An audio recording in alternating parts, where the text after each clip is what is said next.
Halo semua, perkenalkan nama saya Anisatul Mujayanti dengan NIM 23980114117. Pada video kali ini saya akan melakukan ulasan terkait aspek rancangan pembelajaran dalam Understanding by Design atau UBD pada kelompok 1. Yang mana aspek tersebut adalah aspek W, where and why. Hasil diskusi kelompok 1 terkait aspek W, where and why berisi yang pertama, tujuan pembelajaran. Kemudian yang kedua membahas terkait posisi kemampuan peserta didik yang dilihat dari tujuan pembelajaran tersebut. Kemudian yang ketiga, alasan mengapa tujuan pembelajaran itu seperti itu. Kemudian yang keempat, menentukan unjuk kinerja dari 6 unjuk kerja. Kemudian yang kelima berisi tentang kriteria yang akan dinilai untuk dipahami.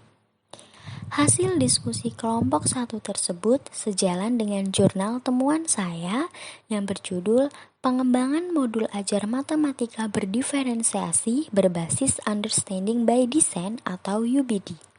Pada jurnal temuan saya ini, pada tahap development dilakukan perakitan semua komponen yang harus ada pada suatu modul ajar. Tujuan pembelajaran atau TP ditetapkan terlebih dahulu pada konsep model UBD.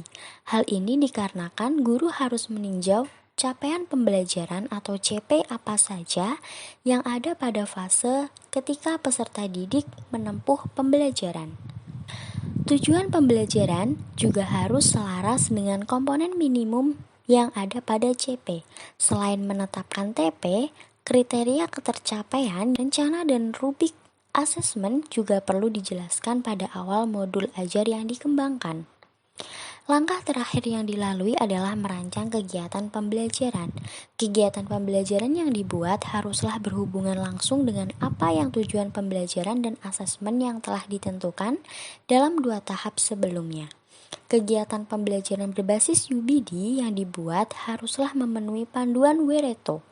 WRETO merupakan akronim yang dibuat untuk membantu merancang kegiatan dan pengalaman pembelajaran berbasis UBD yang efektif, yang berfokus pada pemahaman siswa yang mendalam.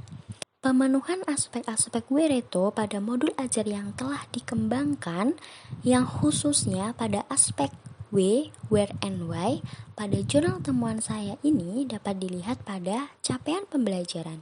Elemen geometri. Di akhir fase E, peserta didik dapat menyelesaikan permasalahan segitiga siku-siku yang melibatkan perbandingan trigonometri dan aplikasinya. Kemudian yang kedua dapat dilihat pada tujuan pembelajaran, yang mana tujuan pembelajarannya adalah memahami konsep perbandingan trigonometri pada segitiga siku-siku. Kemudian kompetensi awal. Terdapat 3 kompetensi awal.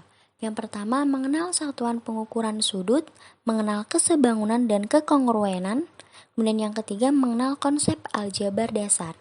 Selanjutnya, rubrik aspek pemahaman menjelaskan kriteria akurat. Akurat artinya teliti, seksama, cermat, dan tepat benar.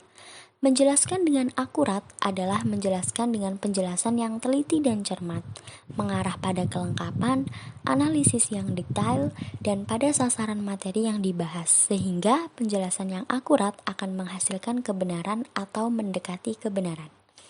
Rubrik penilaian akurat pada jurnal temuan saya ini, poin 1. Penjelasan tidak sesuai dengan sumber dan materi belajar. Poin 2, penjelasan kurang sesuai dengan sumber dan materi belajar. Poin 3, penjelasan sesuai dengan sumber dan materi belajar. Selanjutnya, pendapat saya mengenai aspek W, where and why adalah berdasarkan penjelasan tersebut, saya memiliki pemahaman yang sama bahwa aspek W, where and why berisi tentang apa itu tujuan pembelajaran, posisi kemampuan peserta didik yang dilihat dari tujuan pembelajaran, mengapa tujuan pembelajaran seperti itu, menentukan unjuk kinerja dari 6 unjuk kerja, dan apa kriteria yang akan dinilai untuk dipahami. Sehingga dengan mempertimbangkan aspek W, where and why dalam rancangan pembelajaran UBD dapat dikatakan bahwa pembelajaran memiliki konteks yang relevan dan peserta didik memiliki pemahaman yang kuat tentang kepentingan materi pembelajaran tersebut. Baik, sekian penjelasan dari saya. Semoga video ini dapat memberikan manfaat kepada kalian semua. Kurang lebihnya saya ucapkan terima kasih.